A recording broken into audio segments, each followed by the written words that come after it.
In 1944, a demolition crew tears down a Gothic rectory in the English countryside. A photographer, hired to capture the final moments for a magazine, snaps the shutter and freezes a brick in midair, floating above the rubble. The man who publishes that photograph calls it proof that the most haunted house in England was haunted right up to the moment it stopped existing. What he doesn't tell readers is that a falling brick, caught at the right instant, looks exactly like a rising one. And by 1944, this man had been staging Borley Rectory's ghosts for 15 years. Borley Rectory went up in 1862, a red brick Gothic pile built to house the rector of a tiny Essex parish and his 14 children. Within a year of its standing, servants were already reporting footsteps in empty corridors. By 1900, the rector's daughters claimed they'd seen a nun gliding across the garden at twilight. Pale-faced, silent, gone before they could reach her. Local legend filled in the rest. A monastery had once stood on the site, and a nun who broke her vows had been bricked up alive inside its walls as punishment.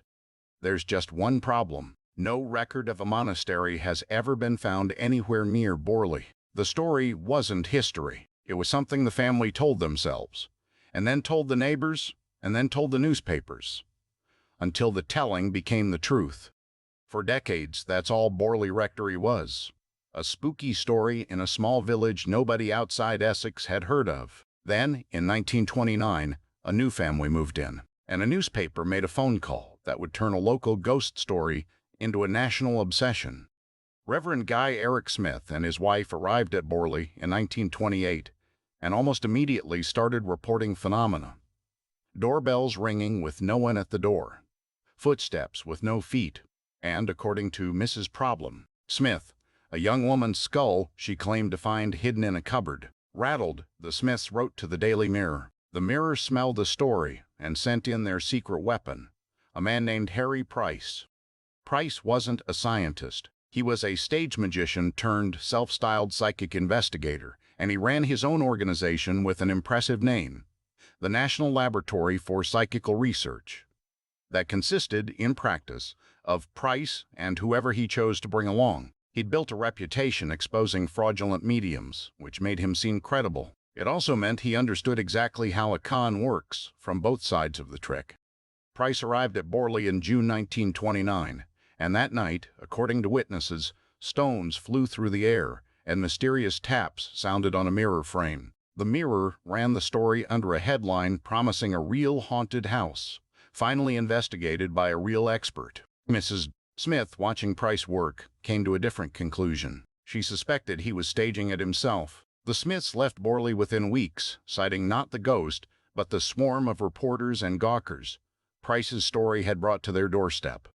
The next family to live at Borley, Reverend Lionel Foister and his wife Mary Ann, experienced something far stranger. Between 1930 and 1935, the phenomena escalated into what looked like intelligent communication.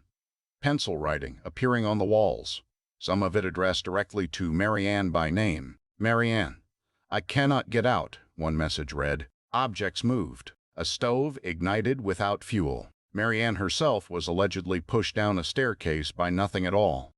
It reads like proof of a trapped, desperate spirit. It reads a lot less like that once you know Mary Ann Foister eventually admitted, before the family left in 1935, that she had staged some of the incidents herself. Pranks, she said, though she insisted the rest had been real. Decades later, in the year 2000, a man named Louis Mayerling, who'd lived near the rectory as a young man, went further. He claimed the family had paid him to dress up and wander the grounds at night, specifically to keep the ghost story alive. He said the same was true of servants and children who had access to the house's hidden passages and doors, and that the infamous knocking sounds may have come from nothing more supernatural than a noisy water heater. Price himself wasn't done either. Years after the Foisters left, he leased the empty rectory and dug into its cellar, hunting for the bones of the murdered nun the legend demanded. He found something. He announced it as human remains, the proof Borley had been waiting for. What was actually in that pit was the skeleton of a pig. In 1956, more than a decade after Price's death, the Society for Psychical Research, the actual scientific body, not Price's invented laboratory, published a formal investigation into everything he'd claimed about Borley Rectory. Their conclusion was blunt. The evidence for haunting, examined case by case, diminished under scrutiny until it simply vanished. They found that Price had likely exaggerated and, in some cases, deliberately altered evidence to fit the story he wanted to tell. One detail stood out: accusations that Price had personally brought stones to seances, ready to be thrown at the right moment. The most damning part isn't any single fake photograph or any single admitted prank. It's the shape of the whole thing. A newspaper needed a headline. A magician needed a legend that would outlast every other case he'd ever worked. A family needed a story exciting enough to explain away a noisy water heater and an unhappy marriage. Every person who touched Borley Rectory had a reason to make it scarier than it was. And for 25 years, nobody involved had a reason to stop. Borley Rectory burned in 1939 and was demolished in 1944.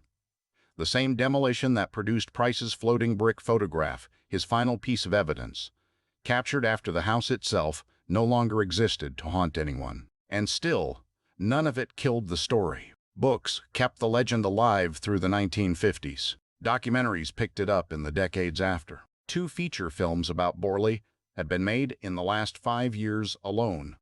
That's the part worth sitting with. The Society for Psychical Research published a formal debunking in 1956. A direct participant confessed to staging events in 2000, and the legend has outlived every single correction. Somewhere between the nun in the garden and the brick in the air, Borley Rectory stopped being a haunted house and became something more durable.